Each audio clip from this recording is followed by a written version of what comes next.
Rednecks are humming in the dead of the night. Electric bills climbing, ain't feeling right.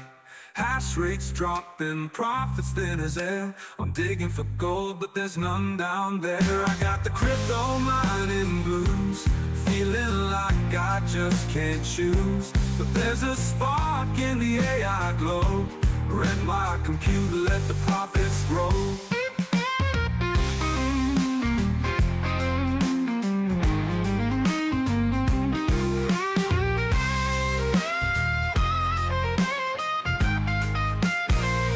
Once I was king with my GPUs. Now I'm stuck paying the power dues. Every coin I mine feels heavier than lead, but I hear whispers of a future ahead. I got the crypto mining blues, feeling like I just can't lose. Switch my power to the AI flow, turn this burden into a glow. I see the light, it's flickering on. AI's calling my machines to respond. No more digging in the blockchain dirt. This pivot might just heal the hurt. I got the crypto mining blues, but I'm stepping in brand new shoes. The AI train's on a steady roll, gonna wreck compute and regain control.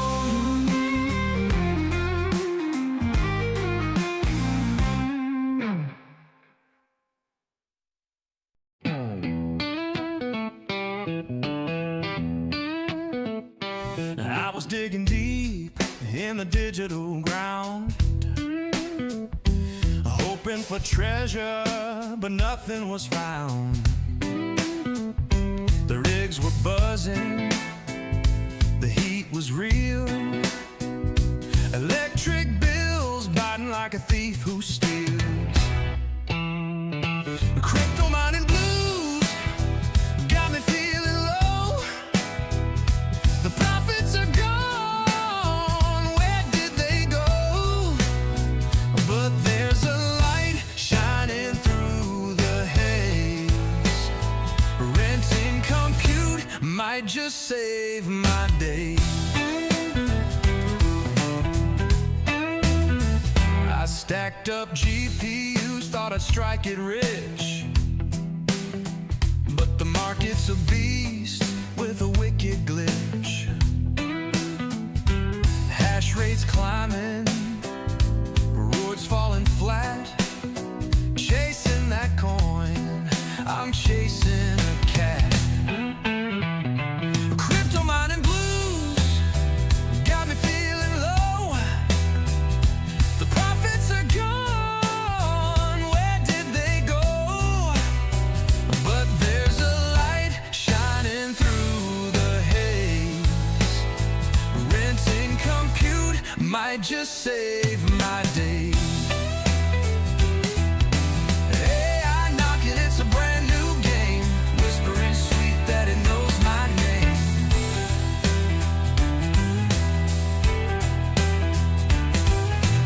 Ran out the power, let it learn and dream. A smarter hustle, a brand new scheme. Now my GPUs hum a different tune, training models under the cyber moon. No more digging, no more feudal race, just AI visions lighting up the space.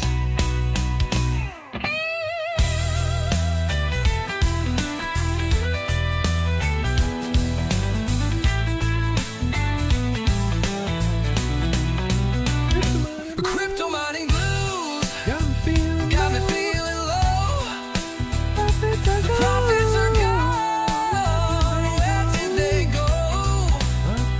But there's a light shining through the haze.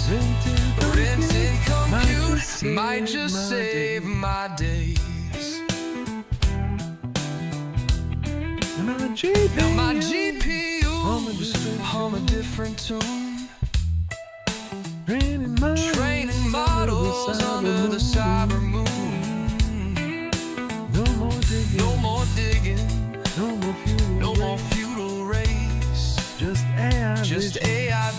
lighten up the space.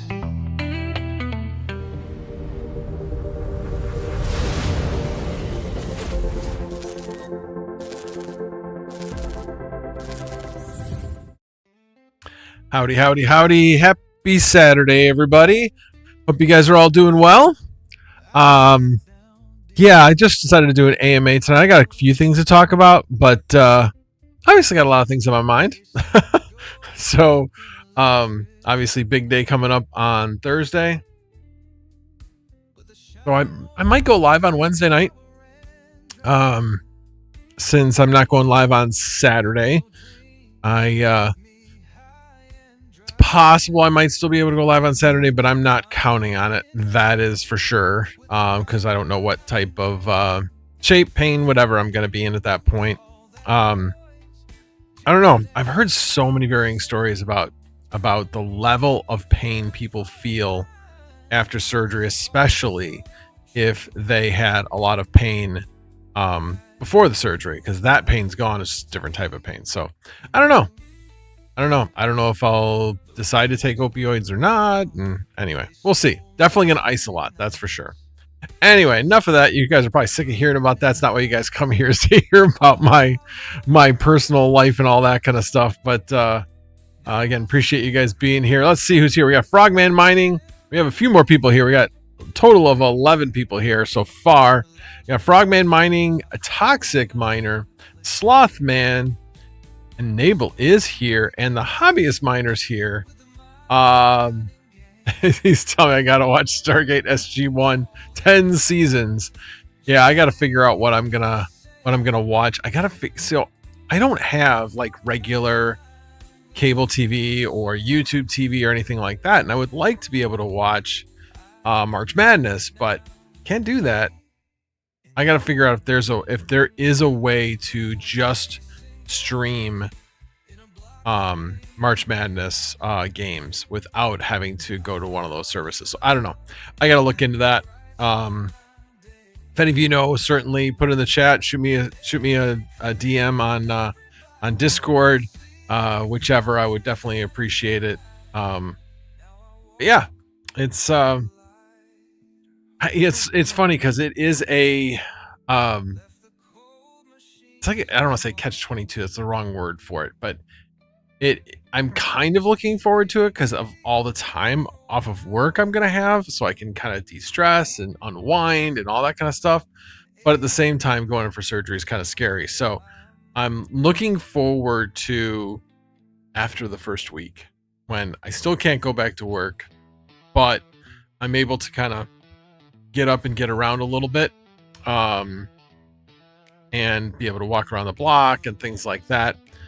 Without hip pain. I'll have leg pain probably still at that point, but not hip pain.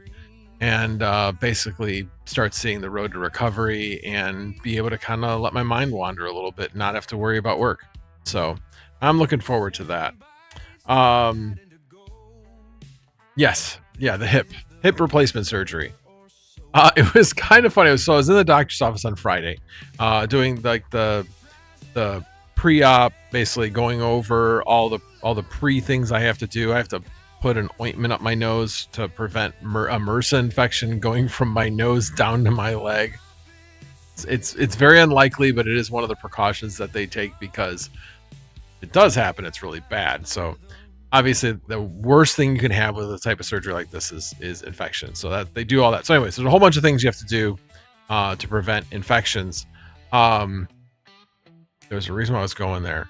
But yeah, I was at the doctor's office on Friday doing that, plus like a PT appointment, going over that. So yeah, nose cream. Yep. It's called it's actually, I have the box right here. Mupirocin. Yeah. It is like you stick a pea-sized thing of like Neosporin type of thing, and you spread it around the inside of your nostril. Yeah. That's basically, I got to do that twice a day. I started it today. I was supposed to do it 5 days beforehand. So I started it today. I got to do it one more time. I got to do it once right before I go to bed. But yeah. So yeah, that's coming up. It's coming up. So my last day of work is Tuesday. I'm taking the day off the day before the surgery. And then I have like 5 days where they're allowing me to take it as sick time because I mean, I can't very well go to work. So they're allowing me to take that as sick time. So that'll be paid days because it takes 5 business days for short-term disability to kick in. So I start getting paid short-term disability. Plus I'll be using, because it's not that much. It barely covers my insurance basically, but I'm taking other time off I have banked, knowing that this is coming and or having a pretty good idea that this is coming. So I'll be using that bank time to help bridge the gap. Won't completely bridge the gap, but we'll get through it financially. So anyway, but yeah, it's exciting times. We'll leave it at that. I mean, it's exciting times. I'm really looking forward to being able to, I mean, just do anything without pain. Getting up out of bed, just a simple thing is getting up. Hell, last night I could not go back to sleep. I only slept like 4 or 5 hours last night because when I woke up, I was in a lot of pain. That was actually one of the things I had to do with PT yesterday was do a baseline of what I was capable of. I'm capable of a lot. I'm still strong. The problem is I shouldn't be doing some of the things that they had me doing, but I did them anyways because they asked me to and because I was able to. But one of the ones that really hurt was the jump. They had me jump. And so I jumped, and it's not the landing that hurt like you would think. It was the actual pushing off and extending the leg till it was straight, like you normally would when you jump. That's what hurt like hell. And yeah, I paid for that overnight. So yeah. So I pretty much dozed on and off most of the day until about dinner time, and then had dinner and started kind of waking up. So I'll probably be up late tonight, most likely. Which isn't so bad since I work second shift. So, but yeah, only 2 more days of work, Monday and Tuesday, and then I'm off for about 6 to 7 weeks. So just as a reminder, next week, I will not be streaming probably Saturday, but like I said, probably will be streaming. I might stream Wednesday night as kind of a replacement, since that'll be my going away party for my femoral head. So there you go. All right, let me catch up on the Ontario Miner. Welcome, Northern Crypto and Tech. Good to see you. Yeah,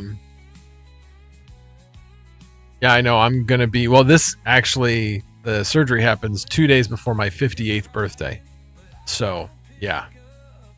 I could stream from the hospital bed. I won't actually be in a hospital though. That's the thing. I'm actually having this done at a surgical center. I will probably be there most of the day. But I will be home the same day. It's an outpatient. Yeah, I know. I'm sure a lot of people are probably like, what? Yeah, outpatient. They do it that way because, well, first of all, a surgical center doesn't house anybody overnight. They just do the surgery. But the staying overnight and being in a hospital, hospitals are disgusting places. They have a lot of germs, and it's a good way to pick up an infection. So that's why surgical centers, you're much less likely to pick up an infection. It's not impossible, but just a lot less likely. So that's why a lot of doctors have gone to doing it this way, especially if you have help at home. And yeah, I got somebody pretty good at help at home.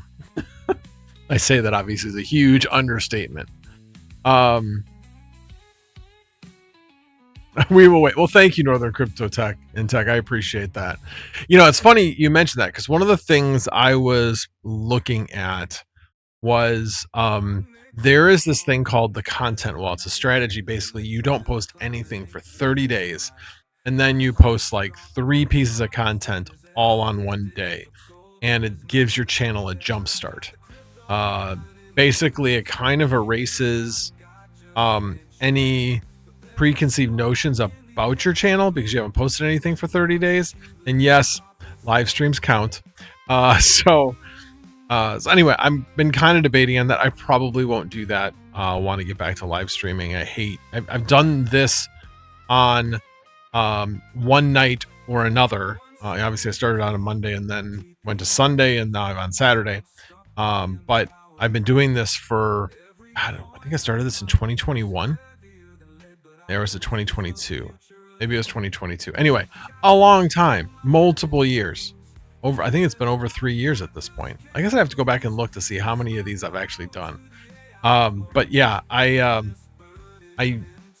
don't like to give up more than one Saturday. Plus, with knowing who I am, if I start getting into a trend of missing a few weekends, it'll be really easy to give it up. And I'm trying to stay committed to making sure I at least do the live streams on Saturday, no matter how many people actually show up. But I do see people showing up, so that's good to see. Geek is here. Good to see you, Mr. Goat. So anyway, all right. Enough about that. So a couple of things I did have, and if you guys have any questions, please feel free. One thing I forgot to put in the description, but that's why I want to hit on that first. I did reach out to my community solar provider and said, let's go. I basically, what I currently have is only a partial coverage, like probably not even half of my usage. And so I reached out to him and said, hey, what do you need from me? And he's like, oh, I need a copy of your bill. So not only did I give him a copy of my bill, my latest bill, I also gave him a chart of what my usage was over the last 12 months. So he has a pretty good idea, but I'm pretty sure with my account number, he can pull the information directly from ComEd and then figure out how much I'm eligible for as far as capacity goes. But right now, like I said, I save on average about a cent on my power rate.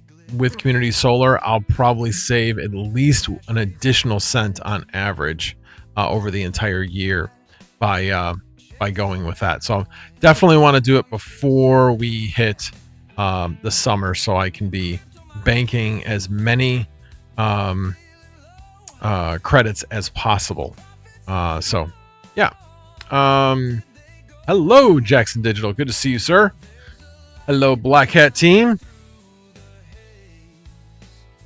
I'm hoping that Panda shows up. And he I wasn't listening to his entire stream.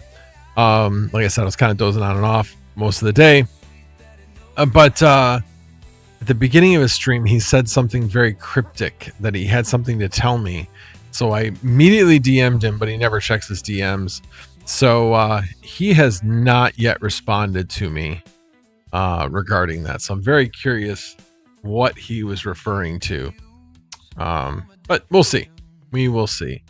But anyway, so yeah, I'm going to be applying for more community solar, which should give me even additional savings. Although this last month, admittedly, everybody in the ComEd area had a much, much lower rate than previously. It was like the carbon-free credit, the thing I've talked about before about the nuclear power, trying to make sure we kept nuclear power as a clean energy in the state of Illinois. So there was an agreement between the companies running the nuclear power plants, which isn't ComEd, by the way. It's a third party, but the company running that and the state. So anytime that the cost of electricity is below a certain level, the state would contribute money to, and not really the state, ComEd would contribute, but they would charge the customer. So there would be a negative credit to make sure that it would boost the cost of energy.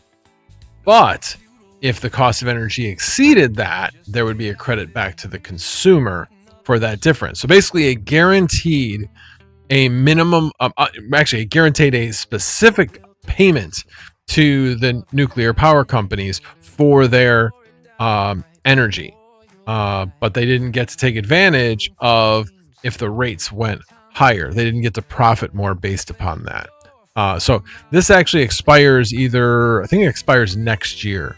So then after that, it's going to be free market. But this month it was a negative 4 cent credit to everybody. So normally on standard rate with gas heat, you're at like around 16 to 17 cents. So this month they would be like somewhere between 12 and 13 cents per kilowatt hour.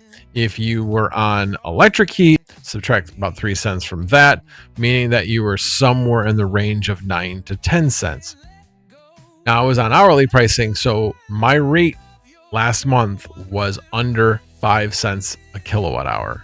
It was crazy. It was like 5,000 kilowatt hours, and I was like $280. But then you have to take into account, there's a couple things you have to take into account, but basically it came out to be like around $240, $230 when you take into account the community solar credit discount. So basically the community solar sends the credit to ComEd against your bill, and then you pay community solar less. So I'm adding in that difference to lower that, to basically get the effective lower rate.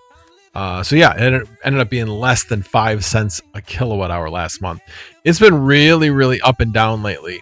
I'm not really sure why, because this obviously happened before the war started. So obviously I can only imagine how things are going to be. Let's just call them dynamic. How dynamic they'll be over the next few months. We'll have to wait and see how that all pans out. But for right now, I know definitely doing well on the power front. I mean, like I said, $250, and if you look at the last 3 weeks, it's been like $3,100. Well, not quite $3,100. A little bit short of $3,100 over the last 3 weeks. Add the week before that, so it was basically like right around $4,000 over the last month. So my power cost in that is like this big. I like that.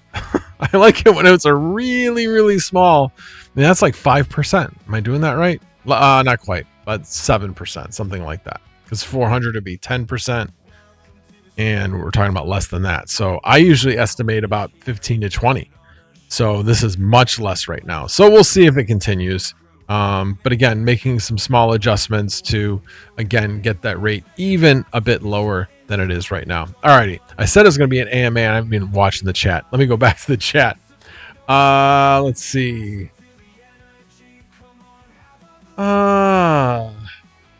It's okay. Nobody listens to Panda anymore. GPU mining is dead. He still gets way more viewers than I do. So, yeah, I mean, obviously he has a lot more subscribers than I do, but still. Yeah, I have to admit, I'm not mining at all. So, I mean, I enjoy hearing him talk about it, but yeah. Yeah, I'm not as excited about what he talks about anymore. I do like it when he talks about GPU rentals, though. I do like that in a way. I don't want to have more people get involved. I don't want any more competition. Unless, of course, you're my viewer and I'm happy to help you out. But but yeah. Am I by any chance distorting it all? I just looked at the mic level. It looked like it was a little bit high. Let me know how I sound. Still mining for heat here. Why the F is it snowing in March? Dude, I guess you haven't lived here that long. So it'll snow in May. It's March. Of course it's going to snow in March. It snows every March. Every March it snows. It snows every April pretty much. It doesn't snow every May. But it has happened recently, actually, within the last 5 years. I forget which year it was. We got a pretty decent sized snow in May one year. Yeah. Don't like what season we're in? Wait a few minutes. It'll change. Let's see. Panda just made a bigger purchase for AI. He was telling me about it a few nights ago. Wild purchase. Oh, that's probably what he was going to tell me about. And he wasn't going to talk about that on stream. So, oh, by the way, speaking of weather, I was at work, so I was down in Joliet, which is where I work. And the tornadoes were basically training around that general area. We didn't come anywhere close to any of them, so we were safe. But I was watching it because of the threat, and so somebody had to keep an eye on it. So that was me. Imagine that. But I was watching it and saw that there was an alert for Kankakee, so I went over to look at the Kankakee store, and I'm like, holy cow, it was like an absolutely textbook tornadic storm with a defined hook. I'm like, well, yeah, there's a tornado on the ground. You don't have to be an expert to know that. Just look at that. It's absolutely textbook hook. And yeah, it was a big tornado that went through there and did some serious damage. Thankfully, I had friends that lived in that area. They were all fine. They were not hurt or anything. Their houses survived. So I mean, they weren't that close. But there was like 5 to 6 inch hail, like softball, bigger than softball size hail that came down in that storm. That obviously did its own damage, but nothing that was, obviously not on the same scale as the tornado. But yeah, the tornado was like a mile wide. It was huge. Really big storm. So yeah, and then there were some other tornadoes in Illinois, but none of them got close to where we were. They were further west, and then the Kankakee storm didn't really start. It started further south, and actually really didn't start until it was east of us, so like southeast of us by about 20 miles, something like that. Not super far away, but far enough to not have to worry about it. So yeah. Hobby said, we had a tornado watch the other day. It looked very questionable. Looks questionable to me. Rare for Pennsylvania. It's down in the area where I work. It is not rare at all. But it was extremely rare to have, there's a 5-level scale, not the tornado scale, but the alert level. And in the area I was in, it was the highest alert level. It was level 5. I've never seen that in the Chicago area ever. I'm not saying that it hasn't been. I just haven't seen it. So when I looked at the weather, I'm like, yeah, I've heard that there's going to be bad storms. Let me take a look. And I was like, oh, we're like smack dab in the middle of the highest level of tornado awareness where I work. I was like, ooh. So yeah, we made sure we talked about it during our stand-up before our shift, that if you hear your phone go off, if you hear a tornado siren, or if you hear us tell you on the radio to take shelter, do not ask questions, just go. We do not want to be the Amazon warehouse where everybody was asking questions. So we made it very clear to everybody that if you hear something, we will not ask questions about why you went, what you did. If you said, I thought I heard da da da da, so just act, just go. We do not want anybody stuck in the warehouse. We want everybody to be safe. So we made that very clear to everybody. So everybody was ready. People heard the rain. They would get on the radio. Hey, we still good? Yep, you're still good. I'm keeping an eye on things. It's just heavy rain with a little bit of wind. It's that there are no tornadoes near us. These are just severe thunderstorms. Without super high winds. But anyway, I didn't explain all that. But I said, yeah, we're good. But anyway, it was good to make sure that everybody was aware, so that we made sure that everybody stayed safe. Cook 4015. Holy beer, General. Haven't been around in forever. Hope all is well.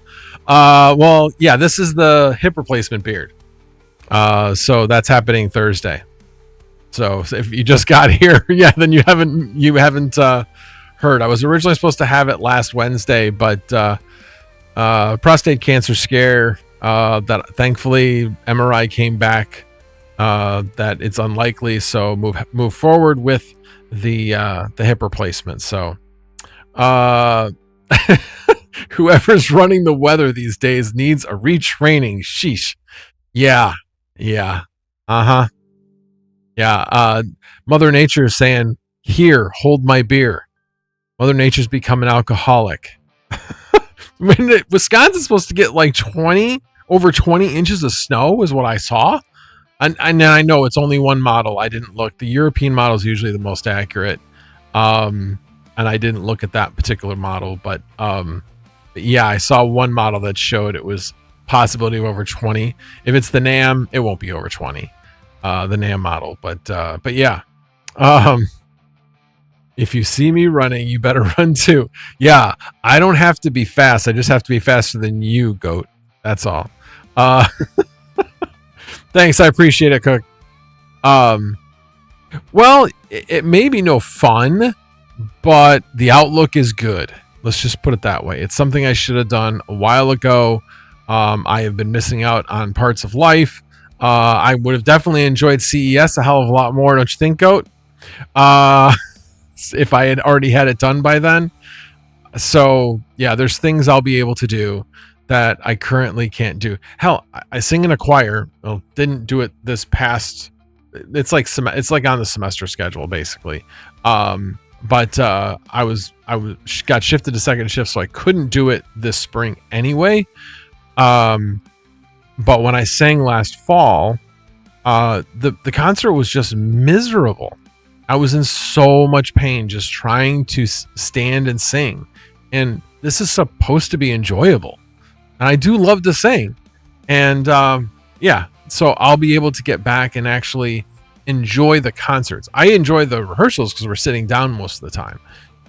So I really do enjoy the rehearsals. But yeah, I want to be able to enjoy the concerts as well. And we do a number of concerts and they're all standing.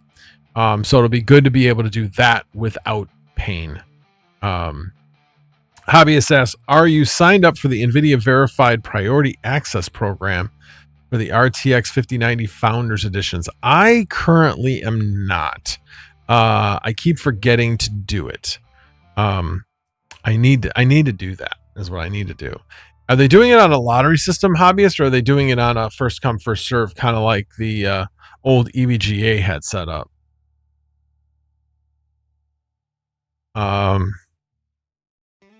Verified priority access. All right. I have written myself a note. All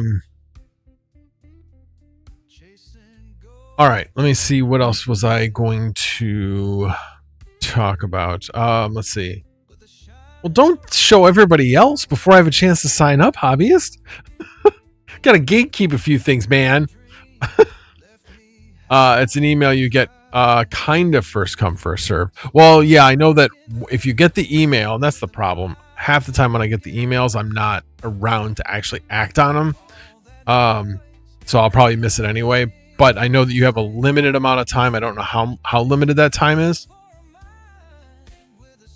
But yeah, I think I was on that program before. Because I think that's how I got at least one of my 4090 NVIDIA cards. But that was quite a while ago.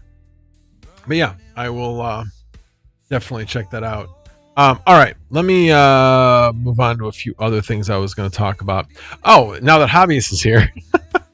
So for all those people that were here last week, he was trying to use, or for those people that weren't here last week, I should say, he was trying to install an add-in card. An add-in NIC, network interface card, and it wasn't working. And everybody here was trying to figure it out, but nobody was able to kind of get to that final, solution. So Sunday, I decide I'm going to put the machine that I talked about on the stream last week. I decided I was going to put it together. So I put it together and was, wanting to do it on an auto, basically where I just stick the USB in the machine and just walk away. And I was able to do that. It was a little bit more difficult because it did install Ubuntu, but my NIC wasn't working. Like, okay, I've never had this problem before on an installed NIC. And then I'm like, okay, well, what NIC is this? It's a 5 gig. Oh no. It's a 5. This is the same one that Hobbyist had. Sure enough, R8126. So I went down that rabbit hole. I was originally trying to add it in to the Ubuntu install. And then I was just like, no, this is a one-off. I'm not going to worry about it that way. I'll run it as a script after the fact off of a USB if I have to. But I'm not going to add it to my general install. So basically was able to work with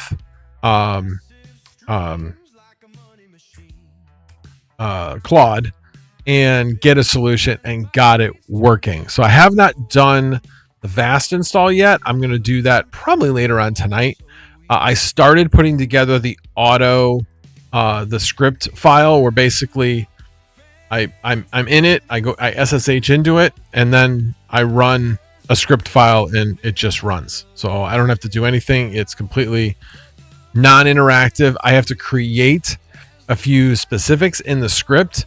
I'm actually going to create the script in such a way where it creates variables, and then at the very top of the script file, it basically defines those variables. So that way, when you need to put in your API for the VAST install, for example, putting in, if you I haven't decided exactly how I'm going to do the NVIDIA driver, but anyway, I'm not all the way through it yet, but I've basically have the outline created for the script, and now I just need to tweak it a bit and then try it and see if I can get it to work. But I will be putting that on my GitHub so that other people will be able to access that as well. Basically make that open to everybody. So yeah, so that's one of the things I'm working on. But I just thought it was funny that R8126 chipset that was giving hobbyist fits last week, that I ran into it this next day. And I did let him know as soon as I had to figure it out that I had to figure it out. He's like, yeah, I already returned all those. I was like, dang it. Too late. Day late and $1 short. That's what it was.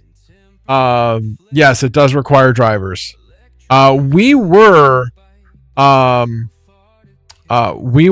see what you're saying. Yes, Mellanox does require drivers, by the way. I've already figured out Mellanox.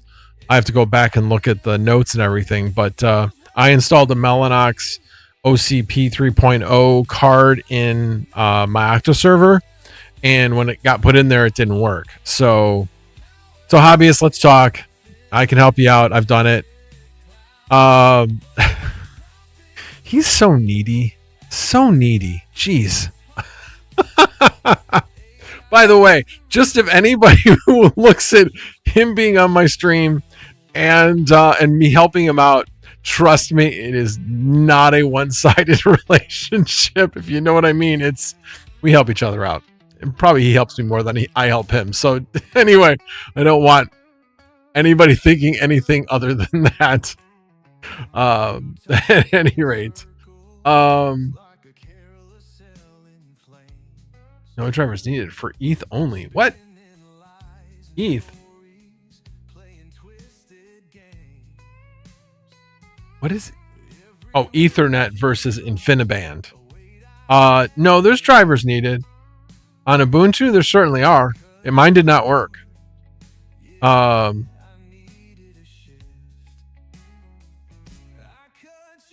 Yeah, I'll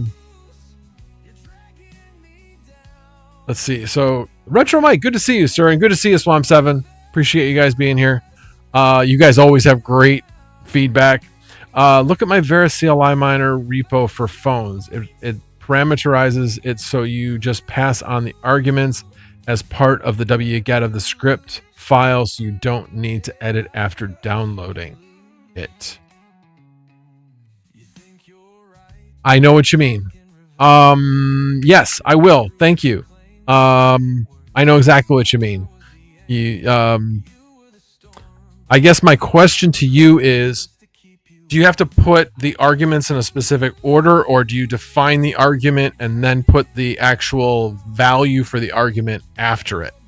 I mean, I would think that would be like more logical to make sure that in case you got things out of order or something. I'm guessing that's probably the way you're define an argument. Like, I don't know, maybe it's like a dash, the argument name, and then what your value is for it. Is that kind of how you do it? Let me know. I don't know. I'll have to go back and look. I know I had worked through AI on that issue. Well, okay, hold on a second. You're right. Mine was ConnectX 5, not ConnectX 3. ConnectX 5 is why I needed the driver. ConnectX 3 is old enough that it will be included in Ubuntu 22.04. So you're right. Swamp 7. Let's see. Doombots. I got all 18 DIMMs working for my Genoa Epix water relief. Nice. I do same order. It's easier than parsing. Okay. I'll take a look at it. Thanks. I appreciate that. I know that there's always different ways to do things. But yeah, if you define it that way, the file never has to change. All they have to do is download the file directly from my GitHub and then go that route. That's a good idea. All right. Thanks for that. Appreciate that. Good news considering they quadrupled in value. Yeah. Yep. I actually bought a 2 terabyte NVMe today for $274. It was a better than average one. Let's put it that way. It was Carter. It was I was gonna say T-Mobile. It's not T-Mobile. Anyway, bottom line is it was a fairly fast one, and it had a better than average terabytes written rating, and it was it was on special for $274 at $274, $284.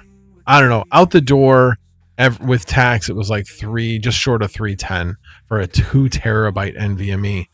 This is kind of interesting. So I don't know if you guys remember, I was complaining about Salad and the fact that it would keep trying to download the job over and over and over again. And I was like, can't be me, can't be me. Well, I don't know if it wasn't me. So I only had a 500 gigabyte drive, which obviously a good portion of that is going to be the operating system. So I had just a little over like 410 to 420 gigabyte available for jobs. But yet I had set to be ready to be available for 500 gigabyte, up to 500 gigabyte jobs. So I don't know for sure if that would have been the reason why I was getting this, why it would start to download it and then wouldn't be able to complete it. But I was thinking, well, I certainly couldn't have helped. That could be a possibility why I was running into that problem. Either way, I moved it to 250. I haven't run into the system. I run into that problem since I basically nuked the thing. Salad Support came back, gave me a tool, said, this is how you fully nuke and get rid of everything for Salad. Again, it's like an old mining machine. I don't mind, if anything got screwed up, I just would have reloaded it anyway. So I did that. I haven't had the problem since, but hasn't been really great demand either. So everything seems to be running okay, but I am gonna actually put a 2 terabyte drive on that and put it on VAST and see how it does. I've seen at least one other machine that's rented a little bit less than what I rent my 4090s for, which makes sense being a lower end processor. But I'm going to see how it does on VAST and see if I can get it verified. So we'll see. It's right now running on an i7 7700. That's a 10-year-old processor. It's a 4-core, 8-thread. We'll see. The other thing that can kind of happen with lower tier processors is it can hurt your reliability, because something within the VAST system, when it'll it'll default to letting it be available to the job rather than to any of the VAST stuff that needs to happen in order to report reliability accurately. So there's been a known issue that if you have a high CPU compute job, that it will bring down your reliability. Basically, it makes it look like it's off, even though it's not. It shows online on the dashboard, but yet you continue to see your reliability drop. So that's happened on one of my T7810s, because obviously those are lower end. Those are older processors as well, so they have less compute as well. I think they have a little bit more compute than an i7 7700 though. So we'll see. Might end up building one more rig if that doesn't work for this particular one, but we'll see. We'll see. All right. I know I've talked about that. Oh, one thing I did want to show. Well, let me check the chat and then I'll get into this. Hobbies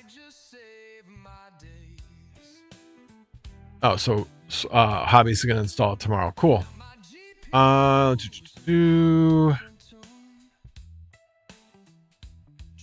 Need MST running on Connect X4 or newer. Yeah, that was probably it. Like I said, I just remember T-Force. Yes, Jackson Digital. That's T-Force Carter is the name of the drive. So, like I said, it had slightly longer. It was like 1400, I think, TBW, as opposed to the standard. I looked up the Micron P310. Its TBW is 440. That's like 1/3 of what normal is. Normal is like 1200 for a 2 terabyte drive. I mean, for most people, I'm sure that's fine. I mean, it's not a big deal, but for what we use it for, that's incredibly low. Rude Puts is here. Good to see you, sir. Good morning to you. Yeah, I guess it would be morning for you.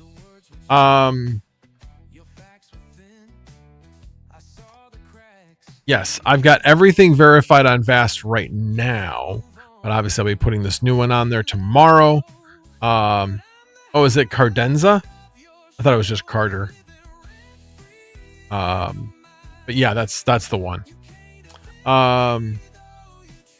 Yeah, there's some real garbage NAND out there. Yes, there is. So I tried to make sure I went with TLC instead of QLC. And something that had a decent size terabits written. All right. Bill Clancy, good to see you, sir.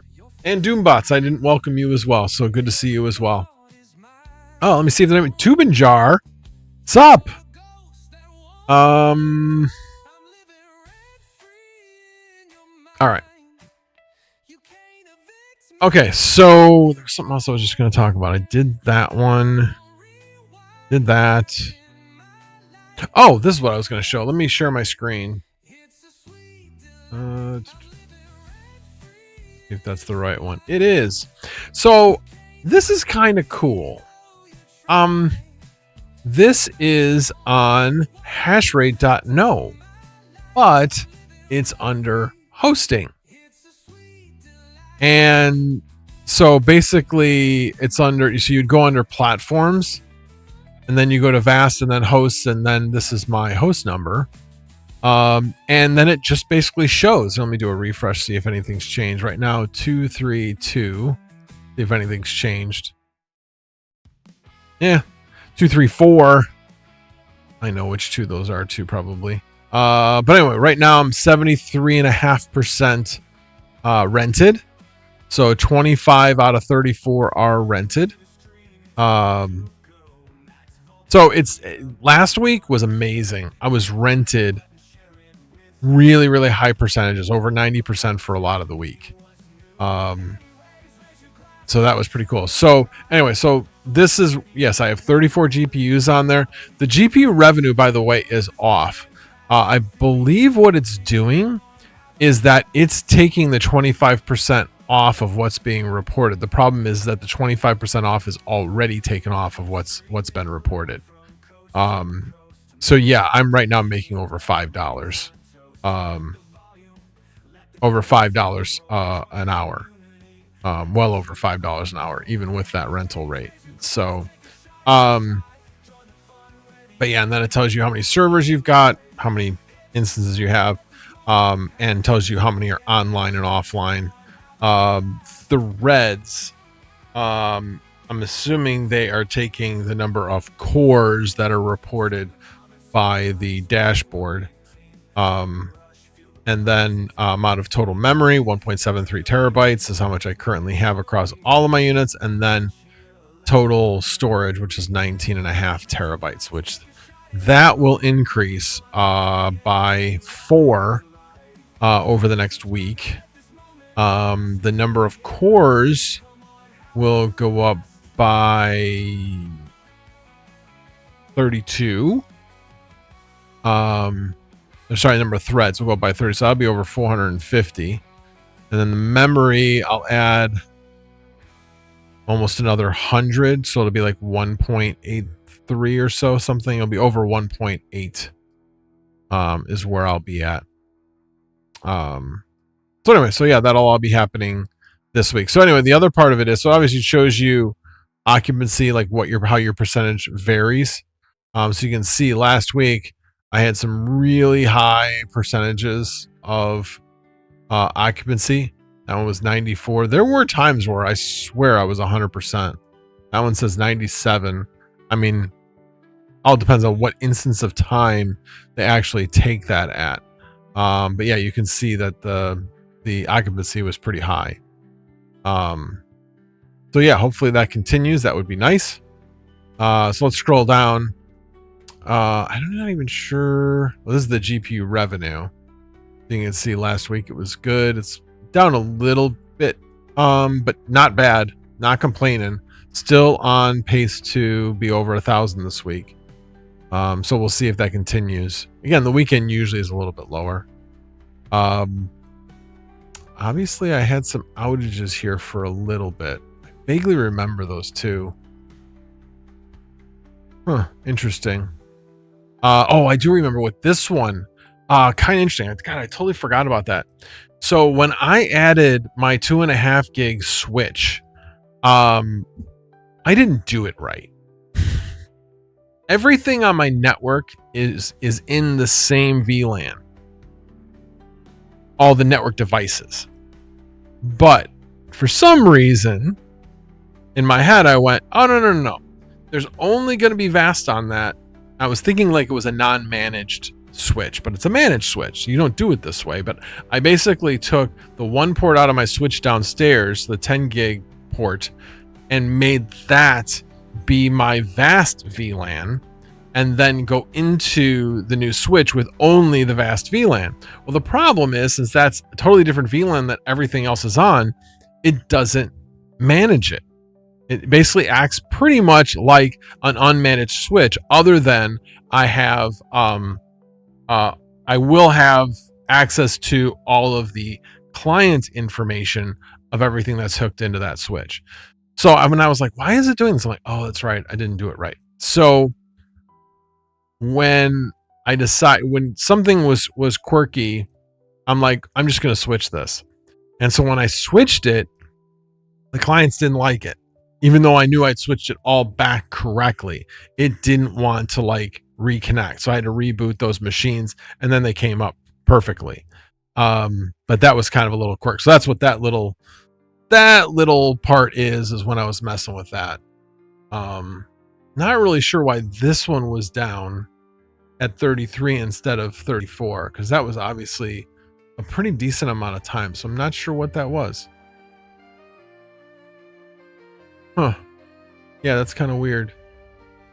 I wonder if that was one where I was trying to get the VM up and running, but it didn't have anything running on it. That was probably it. Yeah, because that was a couple weeks ago. Yeah, that's what it was. This is the one where I was trying to get the VM running on it. and I didn't want to have the client. I didn't want to have it get rented while I was trying to figure that out. So that's what that was. Anyway, and then on the left-hand side is all the clients. And this is what I thought was really cool. I hadn't seen this before. Is down at the bottom, you can see the ones that I actually have VM enabled on. It can sense that. A couple of things. I wish they would go out to a third decimal or third digit after the decimal. Because yeah, this one's not running at 0.05. It's a little bit more than that. And all these other ones showed 0.29, but they're running a little higher. The other thing is that it does not show like all your bandwidth charges and everything like that. This one at the bottom for the longest time was running at 30 cents an hour. I'm sure it was because of bandwidth. Had to be. I couldn't believe that setting it at low like this, that I was making 30 cents an hour on that rig. And right now I know I'm not making anywhere near that now. Oh, it still says 25 cents an hour. Interesting. Yeah, it still shows 25 cents an hour for one. That's kind of odd. All right, let me check back at the let's see here. I like my old Hitachi SAS SSDs. They're basically immortal. They all have a limit. And Rud keeping me honest with that one word. Next Tech Group says, I am preparing to build a rig 8X5090 or a rig 8X4090, 48 gig. What would be your approach to this? I do want to lean on DDR4 because DDR5 costs. I think of it like this: is while DDR5 is obviously future proofing yourself, but I still think there's a lot of life in the lower end, not really low end, but lower than DDR5. Like go one back, I think it's Rome or Milan. I forget which one's which, but anyway, go with just before DDR5 epics, and I think that's the best way to go. But even DDR4 is expensive. If you're gonna do 8, I would recommend 512 gig on either of those minimum. And actually, if you're gonna go with the 48 gig, I mean, shoot, what I usually like to do is I like to do 2 times the amount of VRAM in RAM. So, you know, if you're looking at the 48 gig times 8, you know, you're almost going to be at 1 terabyte to meet that recommendation. Now, with that said, my 8x4090 rig, I only have 256 in it. So I'm running it well below that. And it still gets rented. It does get rented for less, but it does get rented. So take it all with a grain of salt. There's always the ideal configuration, but you can always start at a lower level. I would definitely, though, is as you populate with bigger modules so that you can get to your end goal. That would be my recommendation. And the other nice thing about going with, I would definitely go with a dual CPU system, and go with, I forget what the model number is, but go with the one that doesn't have the PCIe slots. It has the direct Slim SAS connector connections. Go with those directly. You'll save yourself a lot of money in the end, not having to buy more adapters. Plus, it just makes it easier to implement. And going with a 2 CPU system, you're going to be able to run by 16 on all of those cards. I haven't found a real difference in rentals of PCIe 5 versus PCIe 4. And now, while it does matter, or would matter in a multi-GPU rental where you might have GPUs talking to one another, I don't know. Swam7, you got any opinions on that? If you haven't already, Mountain King, welcome. Good to see you, sir. Let's see. I was looking to see if maybe he made a comment. Stay away from 48 gig. Yeah, obviously you wouldn't probably get a warranty on them. If they're done right, they should be fine. Should be. Yeah, it's a risk. It's definitely a risk. I mean, the people that are doing this are doing it day after day after day. They are good at what they do. These are not people that just say, I'm going to do a few here and a few there. No, it's literally what they do all day long. Be prepared to cry for 32 gig modules or greater. Yeah. Bare minimum for memory is VRAM plus 25% overhead. Yeah, I would say definitely say that's. I mean, minimum is at least even.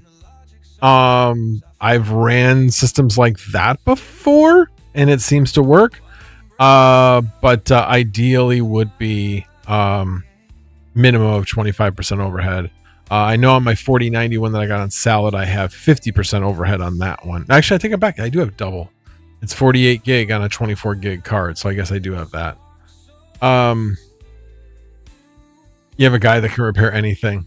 I mean, yeah, that's true. I mean, it's not that hard of a repair especially if it's a failed interface, solder, something like that. All right, let's see. Yeah, those 32 gig 4080s are pretty interesting. Yeah. Yeah, I don't know. I'm done buying cards for a while. I need to save up money right now because obviously I'm not going to be at work. So yeah, it's nice to have this cash flow coming in from the basement. That's for sure. So let's hope over the next 6 weeks, pray that over the next 6 weeks that we stay fairly rented. That's a great question, Mountain King. How long do you think the 4090s are going to be rented? I mean, my 3090s are still rented. I mean, like I'm making 15 cents on 3090s. I mean, if they're still rented now, will the 4090s come down in price when the next generation comes out? Sure, but they're paid for. They're still profitable. Should I sell them? Maybe to buy the next generation. Yeah, these are all things I've been thinking about. Right now, I'll say though, the 4090s are still rented slightly more than the 5090s. So until I see a consistency of 5090s being rented more than 4090s, not looking to make that change. On top of it, I'm going to have to buy. I'm trying to figure out if I have to buy new cables, new power cables, if I was to put 5090s in the Octo server. Actually, Mining King, what would you think? I was thinking about actually changing around the Octo server, putting in either one of the other RTX Pro series cards of either 4000, 4500, or 5000, so that I could fully run more cards in there because they would be 2-slot cards.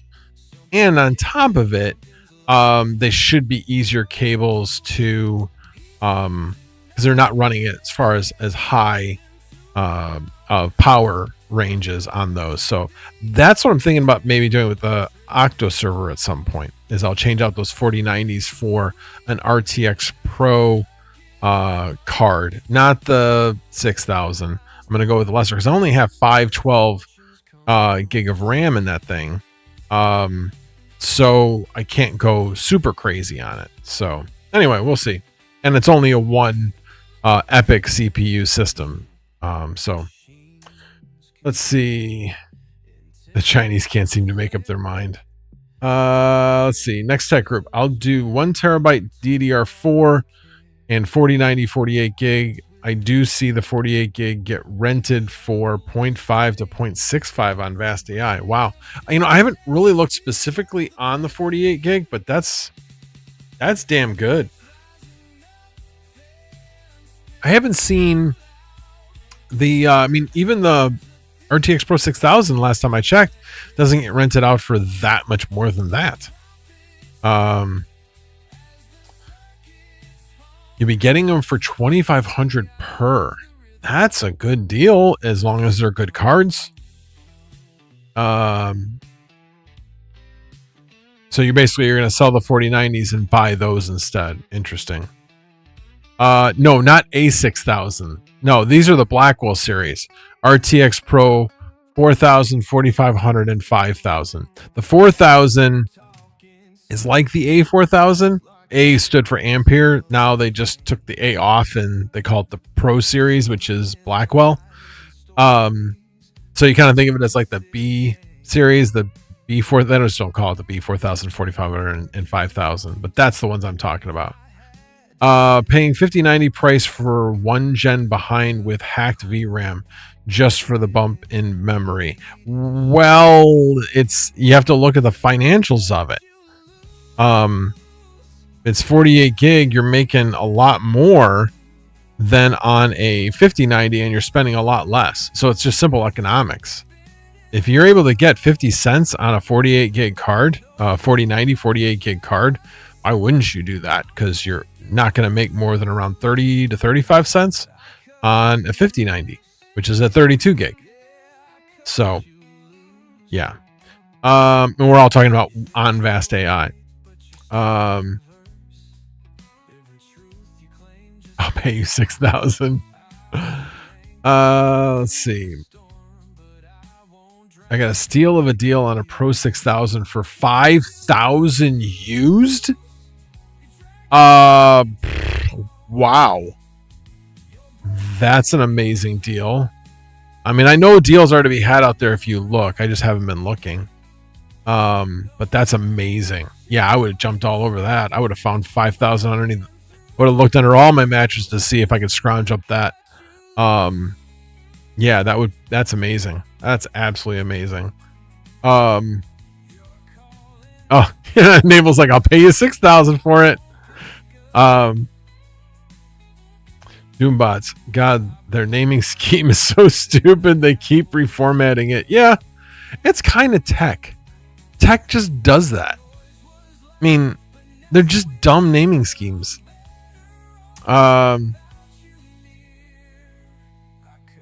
Yeah, AI got one for 5,000. Pro 6000 looks like the 5090 FE. Yeah, it's the. I mean, I think it's sold under PNY. I think.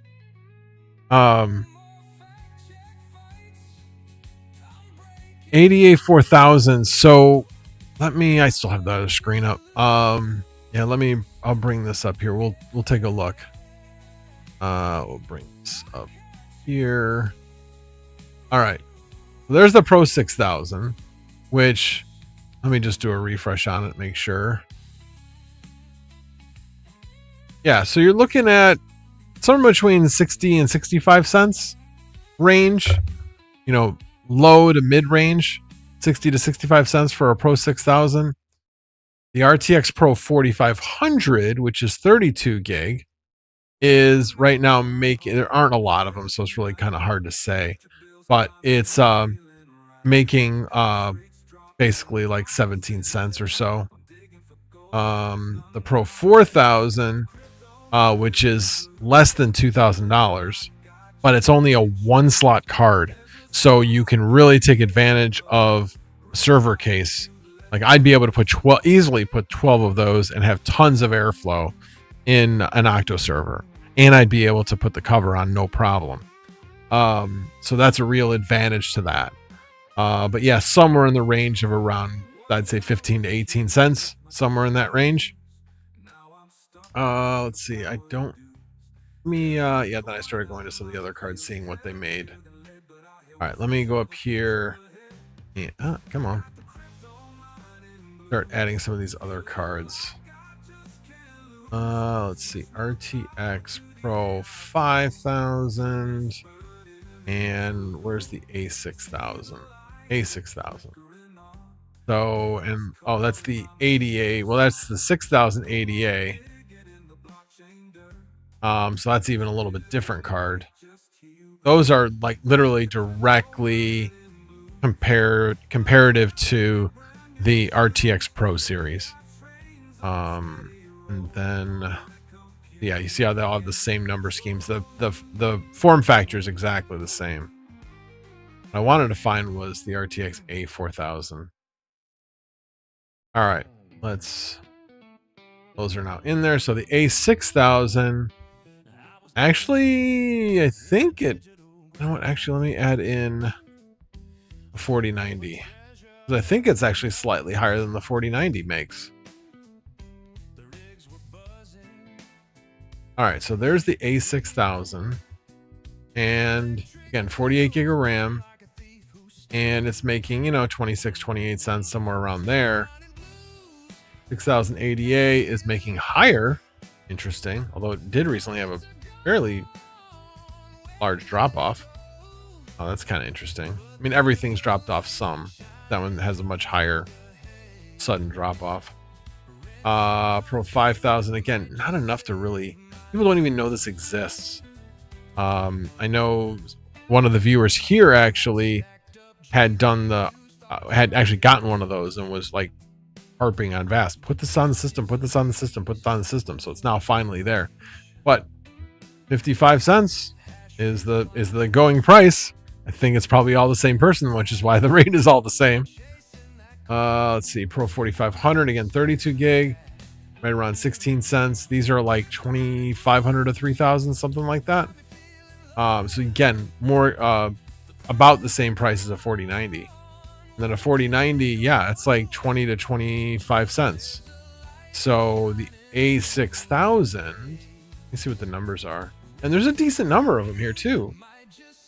Interesting. What is the price of an A6000? Price of RTX A6000. I know I can look on eBay. That'll be next.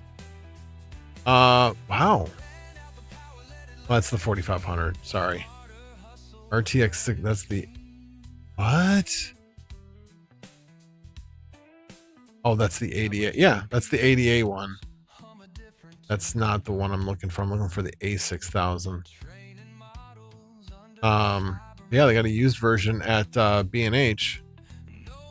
A6000.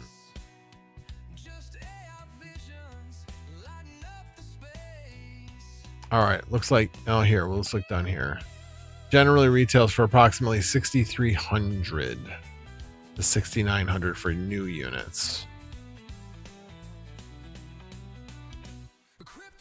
4,500 to 5,000 on eBay. That's not, that's still, that's kind of interesting. That is kind of interesting.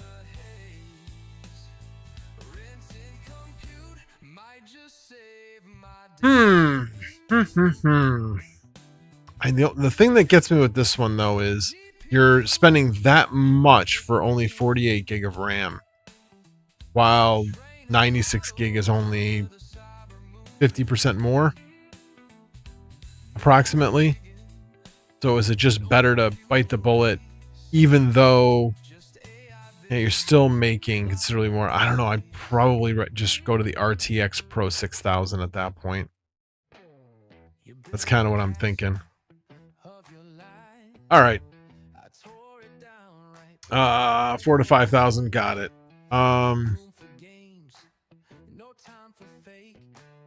Hang on. All right. I know I missed a bunch of things here. Let me go up here. All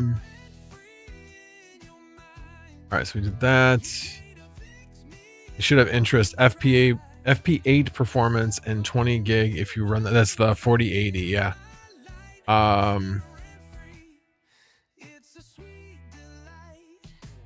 Yeah. Do mods, putting all the different ones in there.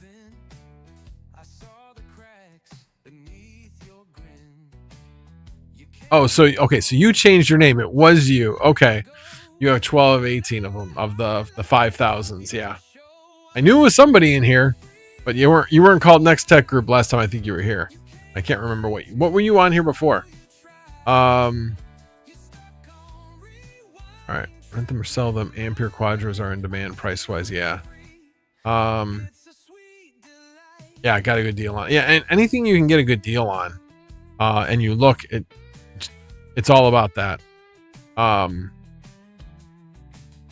mean, that's one of the things is kind of, as I start feeling better, I'm gonna look. I might expand a little bit more. I don't know. Just the fact of the cost of the hardware to build something new is just so high right now. So it does kind of hurt. Let's see here.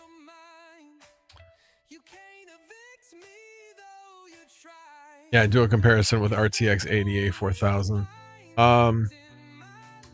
Doombot says the 4000 Blackwells are quite interesting. 24 gig of RAM for 1600. Can you still get them for 1600? I did see. Shoot, what's that? Corporate starts with a C. It's like a 3-letter acronym, and I'm drawing a blank on it. Anyway, they were selling them for like 1598, but I recently saw that they raised their price to like 1900 something. So I don't know if you can still get them for 1600 anymore. If you can, let me know, Doombots. Where can you still get those for 1600? Never been here, first time. Well, welcome. There was somebody else I know that said that they also had some of those 5000s that had been here. So, again, appreciate you showing up then. Yeah, Doombots. That's the way I was with the one I just going to be getting on. I had that since before Christmas, and I was debating on whether to return it, and then boom, the value of everything went up like we had predicted. And I'm like, well, now I just have to decide. Right now, it's just an asset gaining value. So do I put it on VAST? Do I leave it in the box wrapped so I can say I'm selling it as new? And then I'm like, nah, I just want to build this thing. And I just felt like building a new computer. And so, yeah, I built a computer that, and I did a short on it. But yeah, it had 2 AIOs in it. So it's got an AIO for the CPU, and then obviously the 5090 Liquid Supreme. And it was somebody within the comments had suggested that I turn the AIO radiator and turn it 190 degrees and let the tubes come from the outside of the case back in, so that it would be pulling air from the inside or from the outside in. And while I agree with that concept, I tried it and it was putting way too much strain on the tubes. There was too much space between the edge of the graphics card and the edge of the case. If I maybe had a different size case, I might have been able to do that if there was, it was a shorter case, but it wasn't, and I wasn't going to change out the case at that point. So I had to put it back the way it was. So yeah, I've got air being pulled in from the bottom and the back of the case, and then being pushed out via the both AIOs are pulling out. So it'll have negative pressure because I have more fans blowing out than blowing in. But what's interesting is you think, oh, well, that's really bad because, you got one bleeding into the other. Like, no, you don't, because the inside of the case, while it will have some heat being produced by the CPU and the GPU that will leak into the case, ideally, most of the heat should be going out via the coolers. So inside the case should remain relatively cool. Yeah, but we'll see. Time will tell. Time will tell. Found a guy locally who wants to trade an FE for AIB model, thinking I'm gonna do it. FE 5090s make me nervous. Yeah, I mean, the thing is, you're definitely gonna get better performance out of an AIB model, but it also depends on which AIB model. Would I make that change for a Gigabyte model? In a heartbeat. In a heartbeat. For an MSI model, probably not. For an Asus model, no. Yeah, it really depends on which one. For a Zotac model, no. The Zotacs are built pretty solid from what I've seen for the 5090s. But if it was a Gigabyte model, especially if it was the base level one, in a heartbeat, I would change it out. 1.8 for 4,000 Blackwell. I love that card. I don't know why. I just do. I love the fact that it's a single slot card. It's low power. I can fit a lot in there. And again, I think about right now, I can fit 6 4090s within the Octo server. It's great. And then I could sell those if I wanted to. I could fit 12 easily. It would be 12. I could fit 12 of those cards in there. It would run on less power. And I would make more because it's going to be somewhere in the range of 15 to 18 cents per card. I'm currently making somewhere, well, you saw 22 to 25 cents is what the range is for the 4090. So I would make more by doing that, but I would also have to put some money in it. So I have not done the calculation on that yet to find out what my ROI would be and all that kind of stuff. But it is intriguing, very intriguing to do that. Yes. So I could, but so right now I have 6. All right, let me back up a second. So I have 6 4090s in there right now, and they're running at X16, but there are 12 PCIe slots in there. It was originally set up as by 8. So I'd be running those 4000s on by 8. So 8 lanes PCIe on each one of those cards, which shouldn't be a problem at all. The only thing is that they're all running on 24 gig. And which means now I have, well, I've got 512 in there. 48 times 8. Well, 50 times 8 is like 400. It would be not quite that plus 25%. And every slot is taken. So there's that too. So, and then it's one of those things where if it ain't broke, don't fix it. It's making good money. Do I really want to take it down? It's the cost of taking it down, redoing it. And yeah. And I have a long-term rental on there. I've got 4 out of the 6 GPUs is rented long-term. It's one instance that somebody has rented all 4 GPUs. Doombot says I have 8 by A4000s and a 2U rack server. Does it do well, Doombots?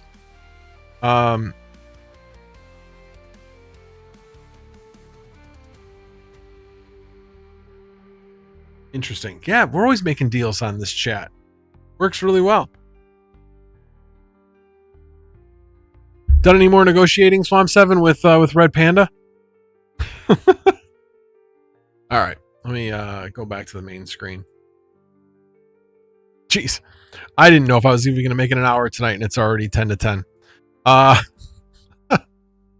thank you, guys. I appreciate it. You guys made it fun tonight. That's for sure. All right. Let me go back to see if there was anything else. And, hey, if you guys have any other questions, let me know.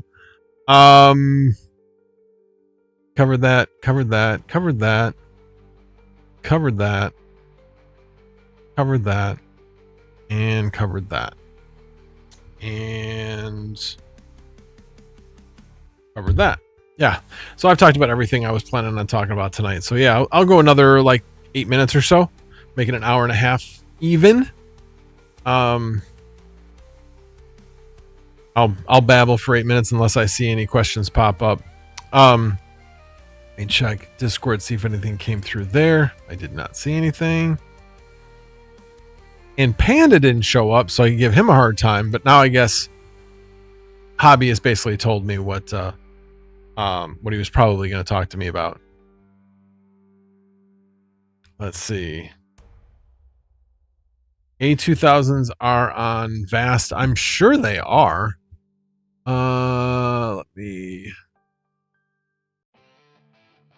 I'm pretty sure they are anyway. Let's see. A2000. Yep. Let's see how many there are on it. Down at the bottom. Not that far. There are currently 43. Of those, 21 are verified, 22 are not verified. Of the ones that are verified, 15 are rented out of the 21. They are currently making, I know, need to be sitting down for this one. They're making between 3.8 cents and 4.5 cents. Yeah. Hardly worth it. Yeah. Anyway, but hey, you know what? If it's what you've got, put them on there. Put them on there. They don't run on much power. So it's not about the power. It's just about the real estate it takes up. Checking Discord for the 4,000. Let me see. What did you send me? Oh, yeah. No, I'd already looked at all that. Yeah, obviously, CUDA cores is way down. It's almost half of what the RTX 4090 is. So from a compute standpoint, it's nowhere near. Tensor cores, again, is about half of what a 4090 is. And then FP32 is about, I mean, really, it's like half of what a 4090 is, except it has the same amount of VRAM. So yeah, why would anybody rent a RTX Pro 4000 instead of a 4090? It has some other features, but it doesn't seem to make a lot of sense. It has half the memory bandwidth. It does have a much lower TDP. It has 140 watts versus 450 watts, but generally I haven't seen the RTX Pro 4000, the RTX 4090 take up 450 watts unless it's on a mining job. And then obviously Blackwell has FP4 precision, but I don't think there's a lot of people using that yet. So yeah. But I mean, I think that just basically goes to show, I know I'm not showing on the screen, but it just goes to show how relevant the RTX 4090 still is. Remember, when the RTX 5090 came out, everybody's like, so what? There isn't that big of a difference between the 5090 and the 4090. So which is why the 4090 is still so relevant today, and almost as relevant as it was before the 5000 series came out. But right now, it's like, you're going to buy any? Would you buy used ones for like 2,500, or would you buy new ones, 5090s for 3,500? Depends on how much you value a warranty. Let's see. Yeah, they're 12 gig. Yep, exactly. The memory bandwidth. Let's see. Blackwell has NVP4. Yep. It's a big deal for models. Basically has VRAM requirement compared to a 4090 that only can do FP8. Oh. But okay, that may be, and I think that's part of the reason why, because it changes the way the models are used, people have had to change the way things are run. And so if somebody has it set up for Ampere series versus Blackwell, they don't want to change. But yeah, that is interesting. But a lot of there are things that still want to run on FP8 too. So the 4090 is still more versatile. Ontario Miner, what are you currently running on? Oh, Clore. I see. Yeah, I would give VAST a shot. Now, again, you got to be patient because you're not going to get much until you get verified. And sometimes that can take months. It seems lately it's been a lot quicker. But yeah, just make sure you read all the documentation. Make sure you do the self-test. Install VAST CLI on another machine so you can run a test on that machine. Like I said, there's a lot of documentation, so check it out. Let's see. It's hardware acceleration, so you can't backtrack it. Quantization of models is a problem, and poorly done, the AI kind of just lose their minds. Yeah.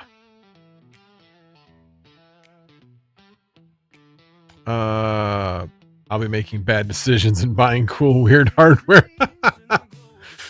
Doombots, were you the one that bought the RTX Pro 5000s? Was that you? For some reason, I'm now thinking it was you that had done that. But yeah, it's I don't know. It's been a fun journey. Like I said, I really enjoyed putting that computer together. Well, it was kind of love-hate because in retrospect, I enjoyed it because I had never done a build like that with two radiators. And most of my builds are all, air cooled, obviously. It's usually more reliable. But this one I just wanted to have some fun with. This one might end up becoming my main driver, main daily driver at some point. But not yet. This one runs just fine.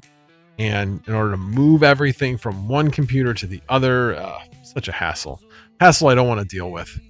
But at the same time, I'm like, damn, that computer is one sweet computer. 9900X CPU with a 5090. Whew. That thing would be future-proof for many, many years. 64 gig of RAM in it. Yeah, that hurt. That definitely hurt. Although, remember that Micro Center has bundles. It really helps you save on memory. Really helps you save. Panda's here. Yes, you have been talked about because I'm here to ban. No, that would have been me. I talked about you because you referenced something and you teased it at the beginning of your stream, and I DM'd you and I was like, don't leave me hanging, bro. You're killing me, Smalls. You're killing me. Still haven't responded. But hey, you're here. So anyway, so what were you referring to? I'm sure you were. You have kids. Of course you were busy all day. I can still troll you though.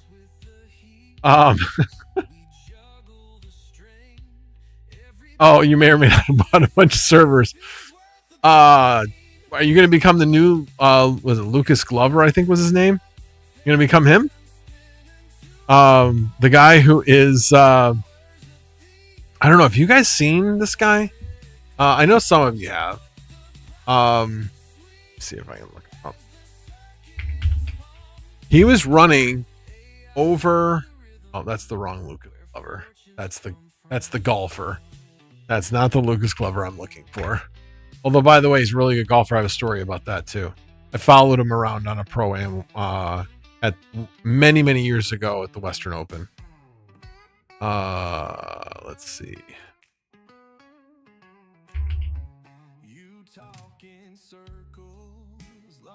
I thought it was Lucas Glover.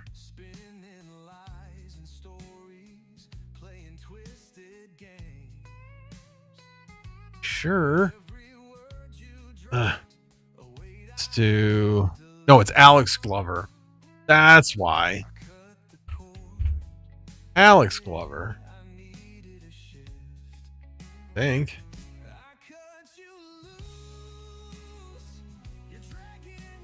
He doesn't have that many subscribers. Where is he? All right, this is driving me nuts.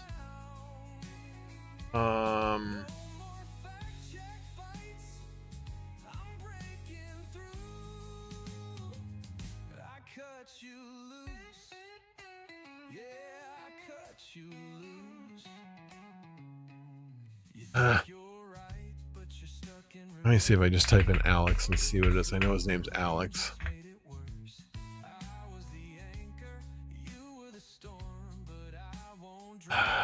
Dang it. You guys remember what his name is? Yes, please smash the like. I hate asking.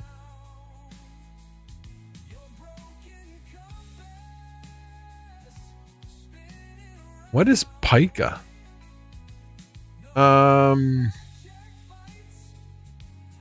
Dual gold Xeons, 32 gig RAM DDR4 ECC, PCIe Gen 3 by 16, 10 slots. 4 XPCUs, all that. You will never guess what price I got them for. 10 servers. Holy crap. Well, I hope you got them for a really good price since they're PCIe Gen 3. How How old are those Xeons though?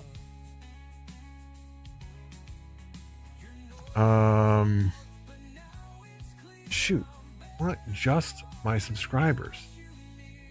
Or not my subscribers, but ones I've subscribed to.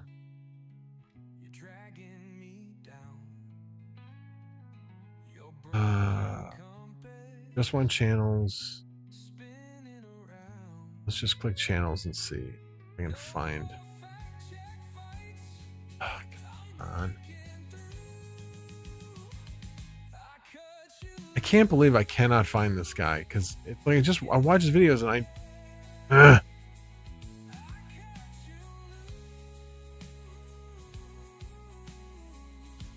And here, by the way, Red Panda, I thought you had like news for me. Like you were gonna be like, "Hey, I can get you on Simple Pod." I was like, "Dang, I hope that's the news." I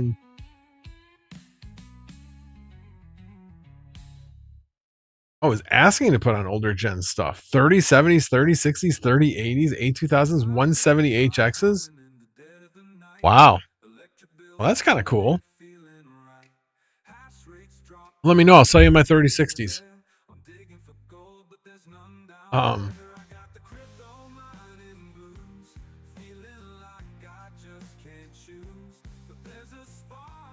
right, so I'm reading through here. Why are you afraid of real CPUs? It's because what came with the deal, I'm sure.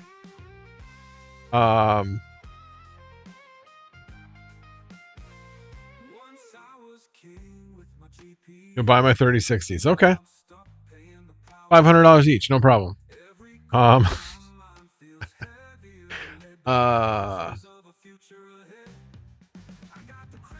Yeah, data center quality. Yeah, that's my hang up too. Even if it would take a lot to make my basement data center quality. A, have to get a generator.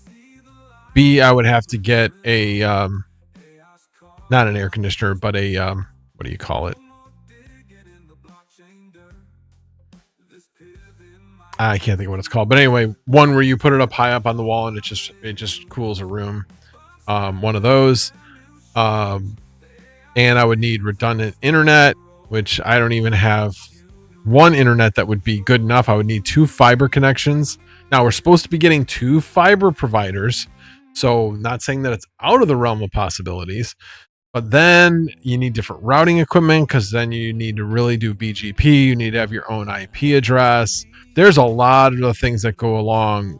I'm learning from Swamp 7. The things that he's mentioned, I've like then gone in and been like, why this? Why this? Why this? And I'm like, oh yeah.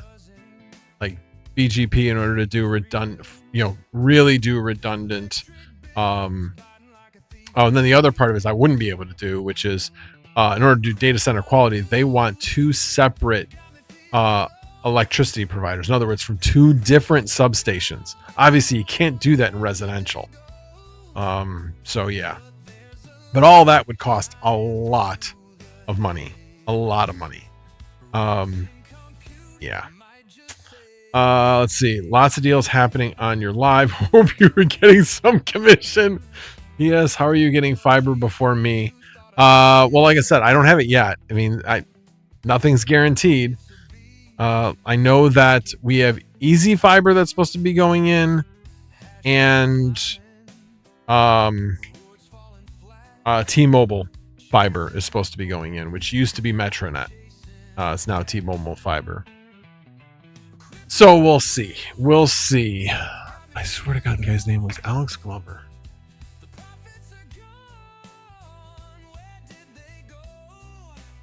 Scroll back up to the top. All right, let me go back to maybe. Oh, I think I go to channels now. Yeah, this is the guy. I think. No, that's not the guy. I know he doesn't have many subscribers. I will recognize him. I know I subscribed to him too. He should be at the top.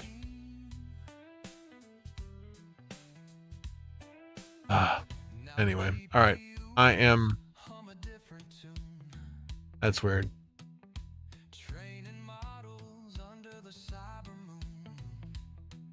All right. Well, so much for that. Anyway, there's a guy who had like 1,000 GPUs.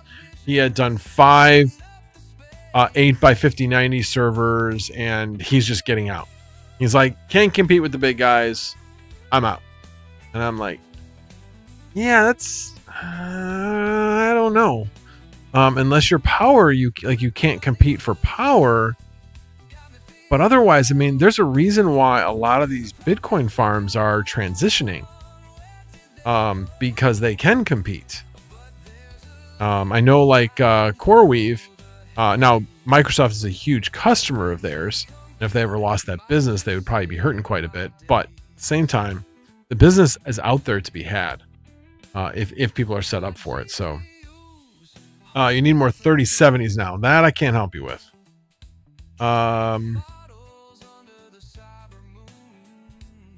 Let's see. 36 core, 2.7 gigahertz. Well, that's interesting because, like I said, a lot of them like want a minimum of 3 gigahertz base and then scaling up from there. But again, I know they specifically asked for lower tier hardware to see.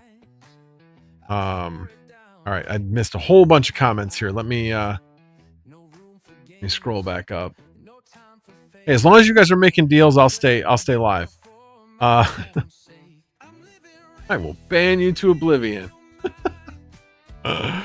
Let's see here. All right, hold on. Okay, sorry, I scrolled up too far. All right, here we go. Rigged again.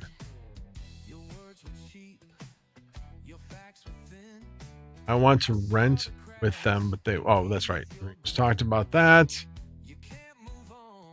Mini split. Yes, that's what I was talking about.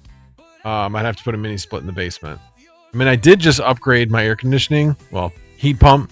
So it's now 3 ton instead of 2.5 ton. So that's going to be good. This will be the first summer I've got it. And I'm looking forward to having a comfortable house because the 2.5 ton, it shouldn't have been 2.5 ton even before I had the stuff in the basement. But now the 3 ton is sized correctly for the house. So it should work really well.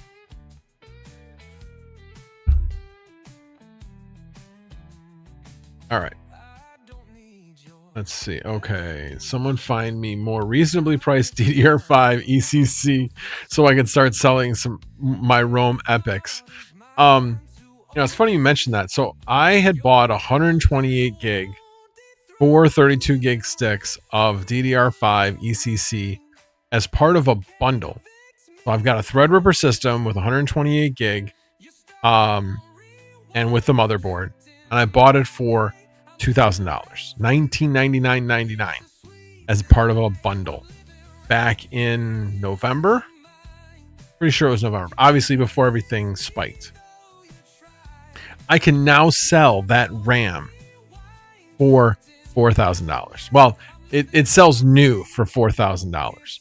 The bundle, which what boggles my mind, the bundle, last time I checked, it was $4,400. So you can get the Threadripper CPU and the motherboard for only $400 more than what the memory is selling for.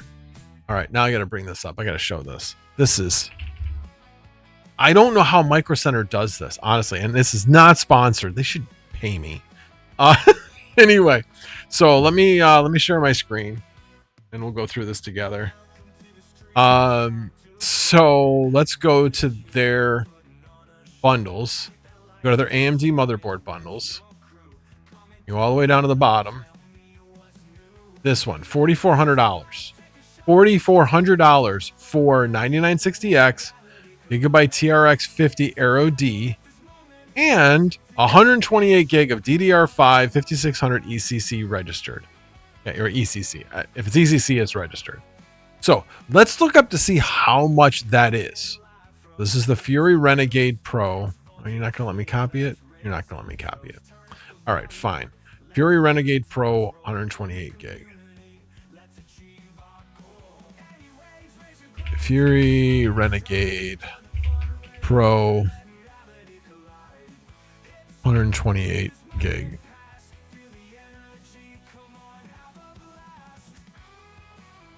Make sure it's the same. 56, $4,000, and it's sold out.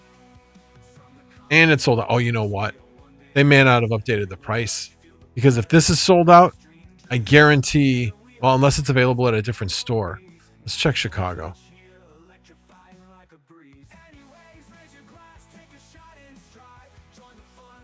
Two in stock in Chicago, so I'd be able to go get it in Chicago. Hell, look at this. You could get a Threadripper 7960X with the motherboard for $4,200. For $200, you could get a Threadripper and a TRX 50 Aero D motherboard. How do they do these combos? It's crazy. Absolutely crazy. So, yeah, if you are going to build a system, go through and do it on Micro Center. It just makes all the sense in the world. So what did I do? This was kind of interesting. So when I built this system, let me go back to AMD motherboard bundles. And I did the 9900X. Oh, that's 9850. Yeah. This one. $650. I got the MSI X870E P Pro. What's interesting is, oh, wait a minute. I'm on Chicago right now. Let me change this back to Westmont. That's the one that's closer. Although my daughter lives close to the Chicago store. And we go here and I go bundle now. And it'll probably say, oh, they finally did get this. Oh, that is so weird. So weird. You see that? Flare X5. And that's what they sold me with my kit. They changed it for Westmont. But if you go back, the picture is for Crucial. Oh, the picture's for Crucial, but they did change it back to the G-Skill Flare X5. Interesting. Very interesting. Because this was before it was the Crucial memory. This is actually better memory. It's 36 speed memory or 36 latency memory, as opposed to the 40 latency for the Crucial. Interesting. So anyway, yeah. So when I went there last Sunday before, anyway, whenever I went there to get this, it was all messed up because I just changed to Crucial and they didn't have any of the Crucial at Westmont. And I'm like, can you substitute? I mean, I'll take their Crucial memory, but I'd rather get all the same kind, yada yada. Anyway, and they're like, yeah, we'll put it back to the Flare X5. I'm like, all right, cool. So yeah, I bought everything. Well, I bought that plus another 32 gig of RAM for under $1,000. And then I already had a 2 terabyte NVMe for that build. Although I had to buy another 2 terabyte NVMe. Like I said, I just did that today. That'll come in on Tuesday. So probably going to change the build. I might end up live streaming the modification, not really the build, putting in the new drive and reloading it, but doing it automatically. So where I literally just stick the USB in and turn it on and say go, and it'll automatically install everything, which would be pretty cool. And then I'll do the VAST on there as well with the script file. Probably going to finish that this weekend. Although, God, I got a lot to do this weekend. It's like, I feel like I have a deadline coming up with the surgery because I know for like the week after the surgery, I'm not really going to be able to do a whole heck of a lot. So I have to do my father-in-law's taxes. I need to eventually do my taxes, but I'm not going to worry about that until I'm feeling better. I've got a lot of it done. I just have to really go through all the deductions, all the stuff I bought this year, for the business. But yeah, still a lot to do, going into that. I said I want to get that 5090 system up and running tomorrow. I'll probably do that tonight, actually. But we'll see. It depends on how easy I'm able to get that script file running, because I want to do it on that one and the next one. So I've kind of proven it twice. At least that's the plan. All right, back to the let's see. Sorry,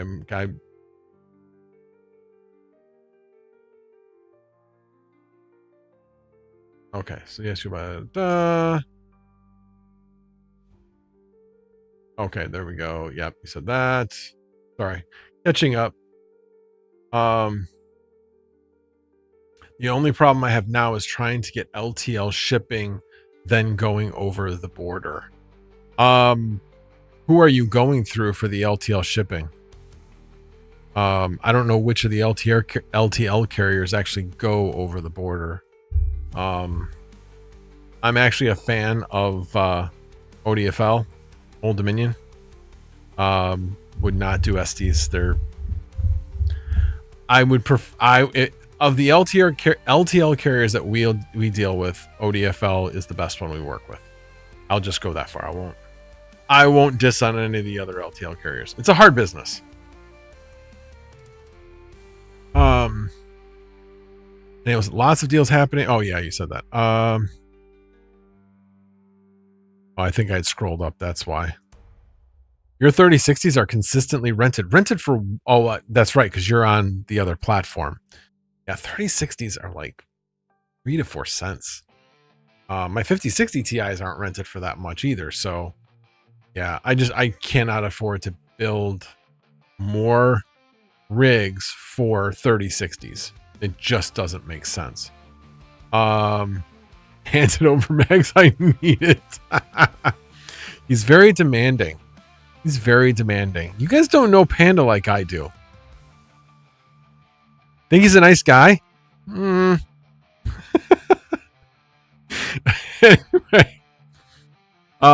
You gave up trying to find the hardware for the 8x5090 server? No! I got an idea. I tell you what.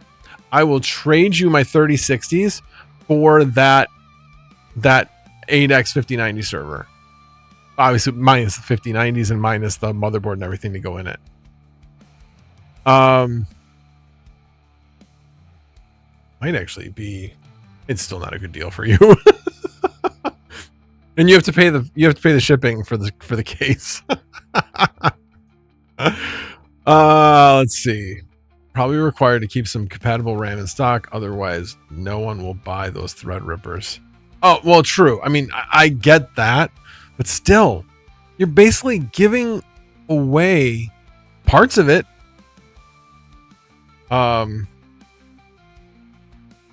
Diesel, you don't want your 8x5090 rig? What?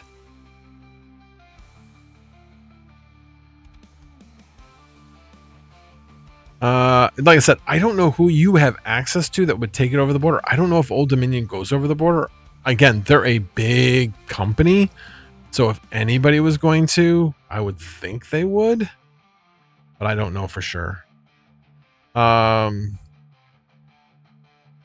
6 cents for 3060s. That's pretty darn good, actually.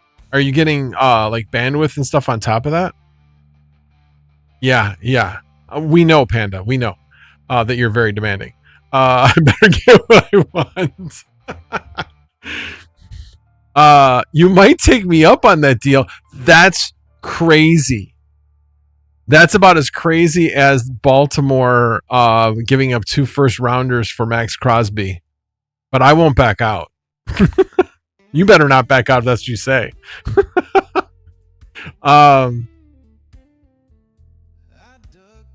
Could never get it verified. I've been surprised. I've been getting stuff verified. Obviously, my download's good. My upload's not as good. Yeah, I have to figure out which one of my units is going to go on the 2.5. I guess it really doesn't affect it. 2.5 gig versus a 10 gig link isn't going to really matter. 5 cents per gigabyte. That's a lot. Not storage, but bandwidth. 5 cents per gigabyte. That's pretty good. Like mine is set on a terabyte level. And I think I have mine set on some of them because they changed the field. Let me do this. So this one, yeah, mine's like $3 per terabyte. $3 per terabyte up and $2 per terabyte down. Yeah. Anyway, all right, let me go back. You guys have seen that already.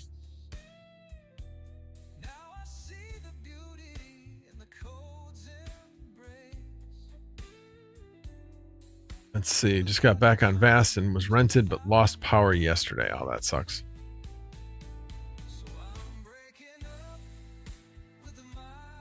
Oh, nice.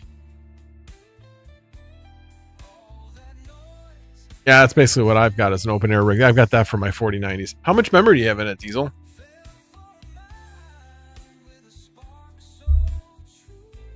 And we say it's an open air rig. What do you have it on? Do you have it on like similar to what Hobbyist has it on? Because that's what I've got mine on, is that same rack.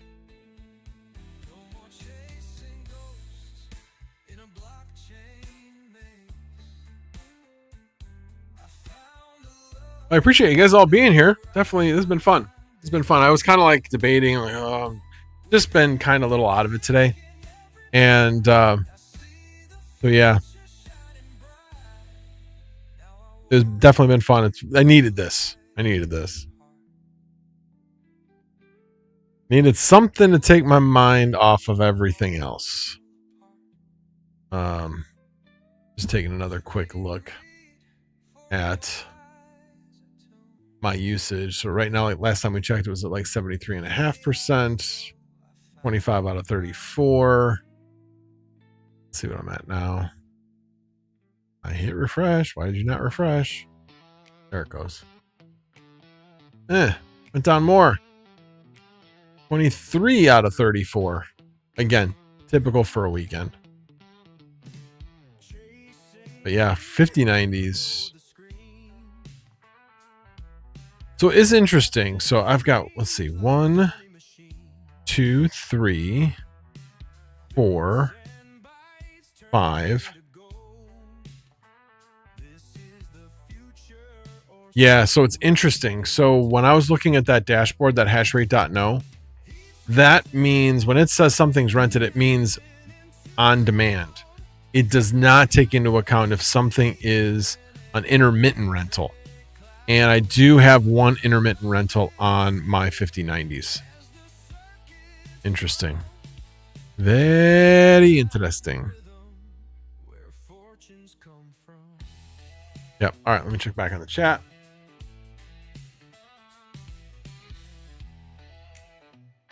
Let's see. Only 128 gig now. I had 512 gig that I bought for 600, but downgrade and sold the memory for 2,500. Smart move. Means that Panda will have to still buy the RAM. That's for sure. What are your bandwidth and storage settings on your 3090s? I don't think I've changed those recently, so those are probably like ridiculously low. They are. I have them set at like 0.5 terabyte, 50 cents per terabyte up and 25 cents per terabyte down. And I have, that's on the 3090 rig, and that one I've got set at 10 cents. So that one's a bit on the cheap side. Probably should think about raising that one up. That one got set when the demand was a lot lower and I never raised it. But those, whoever's been on it has been on it for a really long time. My 3090s have long-term rentals. They have not been unrented for a really long time. Other one though, I've set at 11 cents. That's the one that makes 15 cents. The other ones make about 12.5. But that is the same settings. Storage price I have set 25 cents per gigabyte per month on the storage. So that's what I got for that. Hopefully that helped. Let's see. Cisco Cat. I know it's Joe. Good to see you, Joe. Appreciate you being here.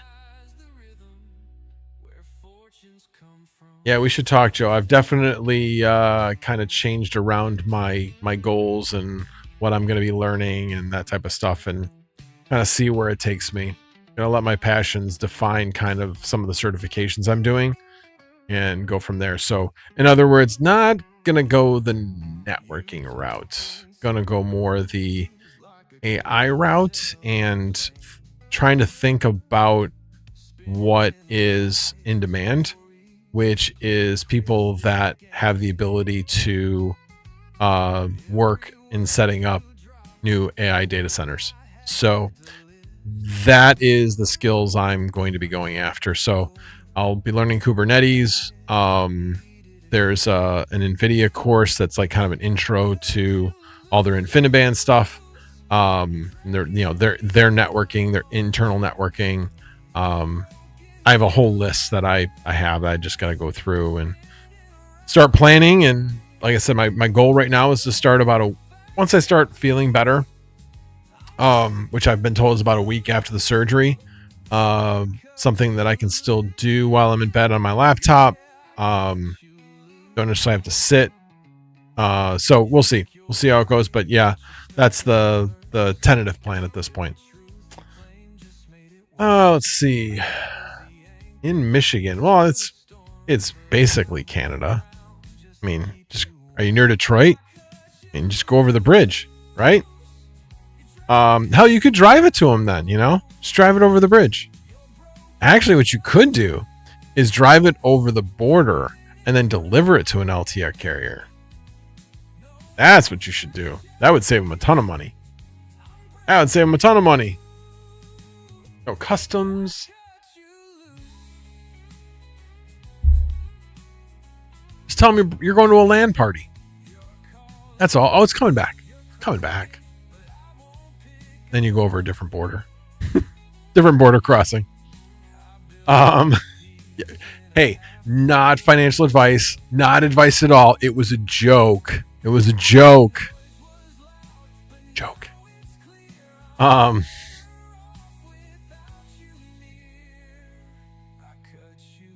Wow, that's a nice offer. Ontario will drive to you, pick it up, and ship to Panda.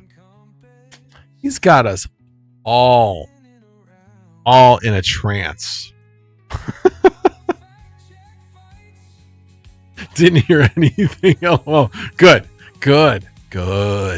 Very good.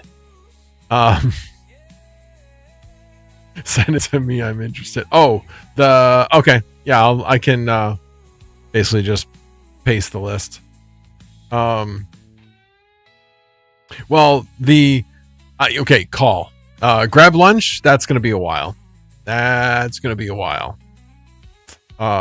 I said, I'll be out starting on Wednesday, and I won't be back to work until early May. So I won't be down in the Joliet area until then. Nice thing about the company I work for is they're like, look, you're on leave. We literally can't by law bug you about anything. We can't ask you. We can't call you. We can't do any of that. And I'm like, okay, well, cool. Not that I'm going to report them hey, dude, and just have a quick question. Boom, boom, boom. Yep. Da-da-da-da. And I'd be okay with that. I don't have a problem with that as long as it wasn't the first week. But they're like, nope, can't do it. I'm like, okay. So anyway, yeah, LOL LAN party. You like that, huh? Always thinking.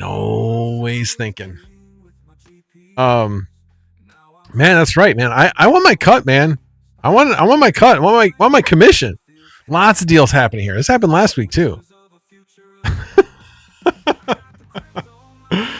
Anyway, no, I love it. I love the fact that you guys are working deals on the chat. I absolutely love it. All right, we'll keep this going for a little while. 10%. You're not. Hey, that 10% would be working the deal with me where I send you the 3060s and you send me that case. That would be a crazy deal. Crazy deal. I mean, I guess for you, I guess it really isn't because, yeah, you kind of got that case for free. Forgot about that. And you're like, what am I going to do with this case, right? Yeah, well, I would have a use for that case. I would definitely have a use for that case. Have to build it slowly over time. And it would probably be not until probably the end of the year, but that would be a completely worthwhile exchange for me. Again, for obvious reasons. If I was thinking about getting one anyway, I'm going to get it way cheaper that way. Way cheaper. Anyway. Alrighty, guys. Well, hey, do you guys need more time to work out anything? Or are you doing everything else via DM? Because it's been 2 hours, and yeah, it's I got shit to do. I want to get this other 5090 up and running tonight, and I got some work to do to make sure that script is right. Again, thank you to Retro Mike, who I don't think's here anymore, but thank you to Retro Mike for the advice on how to set up the command, the wget command, to basically put the parameters in there, so that you don't have to change the file at all. It's just in the command. I like that. So I'm definitely going that direction. Alrighty, guys. Well, I don't see. Still here. Oh, okay. Well, thank you. Appreciate it. We'll definitely look into that. And I definitely will look to see how you implemented it. I think I understand how you implemented it, but I'm going to take a look before I kind of finish up working with Claude and getting that, making sure that it implements it exactly how I want it. It's kind of, sorry, going along the Claude line of thinking. I have been hearing that Claude isn't always the best at coding. I know everybody talks about Claude code, but I've definitely had my issues with it. It eventually gets it right. But man, last Sunday, I mean, I probably spent almost 10 hours iterating that install, because it kept getting it wrong. Now, the reason why I was getting it wrong was because I wanted to incorporate the R8126 driver into that install, and that's where it was having issues. It wasn't able to complete once it got to last commands, which is like it's like an add-on to your Ubuntu install at the end. As long as I took all that out, it worked, and I really didn't need to do that. So I was kind of like, you know what? This is a one-off. It's not something I'm not going to want to be like, well, if you have this, because it's such a subset that I was like, no, I'll just make a separate script file that I can then put on a USB drive, copy it over, and then run it on the server. And to me, it's just easier to do that. And honestly, most instances of this is going to be where you have another internal NIC that's not 8126. In my case, I didn't. That was the only one I had. Well, take that back. If I had if I connected Wi-Fi, I could have used the Wi-Fi instead, but I didn't. I was just like, no, I'm going to pretend like I don't have any connection, and so I'm just going to run it that way. So that's what I did. So yeah. So again, thank you. I appreciate that. Let's see. I'm still sorting cards. Oh, it is definitely time to go when we start getting into Pokemon. So many, 151. Ontario Minor. I'm thinking he's saying I'm in my card. Just need that address to use.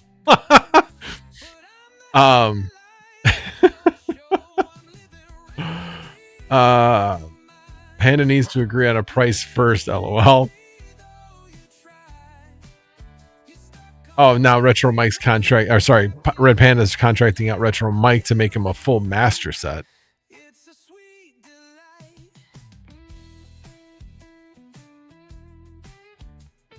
Red Panda, if Ontario Minor goes to get it, there won't be any customs. There won't be any customs. Just saying.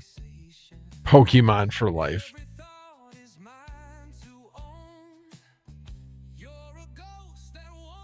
Okay, you guys think I have a problem for GPUs? And you just bought 3,000 Pokemon cards? My lord. Yeah, we are pretty close. That's the thing is I don't know if I have a use for that. Even with that case, I need to put like a different type of board in there. I need to put a dual CPU board in there. But yeah, and then the problem is buying all that memory. Decisions. Yeah, you could make me an offer that I can't refuse. And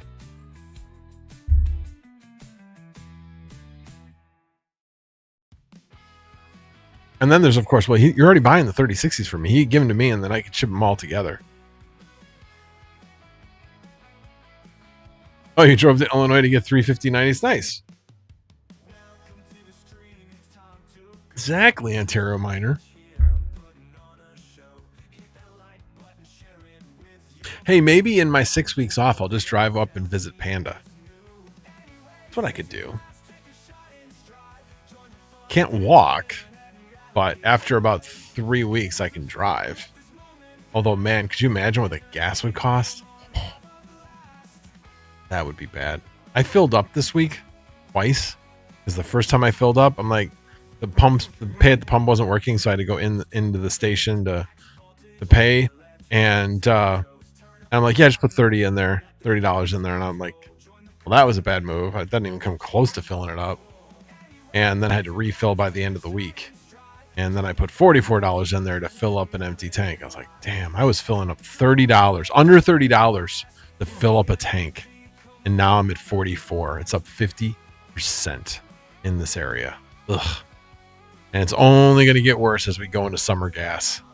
We're going to be at $5. I have no doubt we're going to be at $5 gas during the summer. Ugh. Makes me sick just thinking about it. And we got a couple of trips to make to Alabama. My son's moving apartments, most likely. Going from a 1-bedroom to a 2-bedroom. So yeah, and he'll be moving into an updated one. He's lived in this one for a few years. They've been updating other ones, so he'll move into an updated apartment as well as getting a little bit more space. So that'll be really nice. That'll have, because he works from home sometimes, and so he'll have like a separate working space that's outside, because right now he's set up in his dining room. And so he really doesn't have a dining room. So it'll be a nicer setup for him. That's for sure. Floor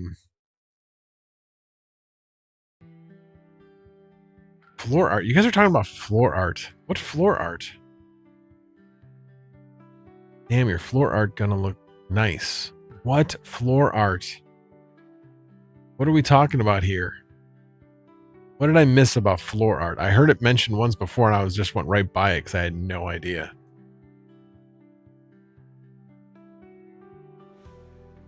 Oh, I see what you're saying. If he wants to take that risk, you're saying if he wants to take that risk of not having customs. Well, again, Ontario Miner would go to pick it up, and then obviously at that point, then you'd have to see whether or not, you would actually get charged anything.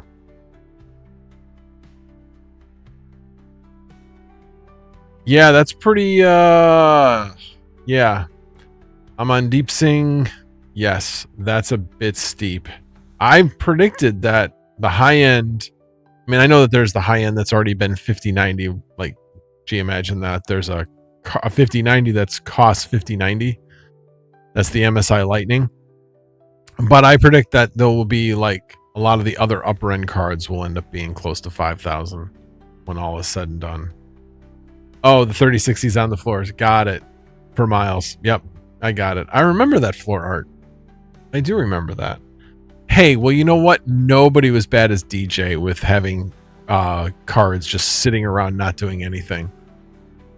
The good old days when you had bots buying you cards. I never did. But, when people had that, and then they would just be getting cards and they wouldn't even know they were coming. Yeah, I got it now. I got it now. Just slow on the uptake. Alrighty, guys. It is almost 10:45. I am gonna call it a night. Yeah, the good old days, no question. Appreciate you guys all being here. Like I said, keep Wednesday open. I might stream Wednesday night before the surgery. I'll probably need something to take my mind off of what's going on. So, and hopefully be able to have some more news. Like I said, I'm going to try to get that 5090 up and running. I've got that 2 terabyte drive coming. I'm going to try to get the other one running. I want to get these all set up so that they are just working to getting verified, working to get the reliability up and just running. I'm not going to worry about getting them rented. I just need to get them up so that by the time I feel better, then maybe I can start playing around with it and maybe lowering the price a little bit to try to get the reliability scores to go up a little bit. Just really short rentals. I don't know. We'll see. But with all that said, as always, oh, wait a minute. Let me check. Last thing.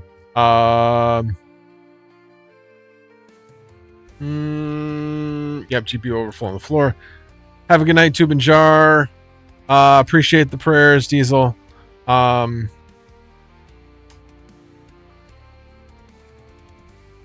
not sure. Yep. All right. Good night, everybody. And as always, no tabs were harmed in the making of this live stream. Good night, everybody. Thanks.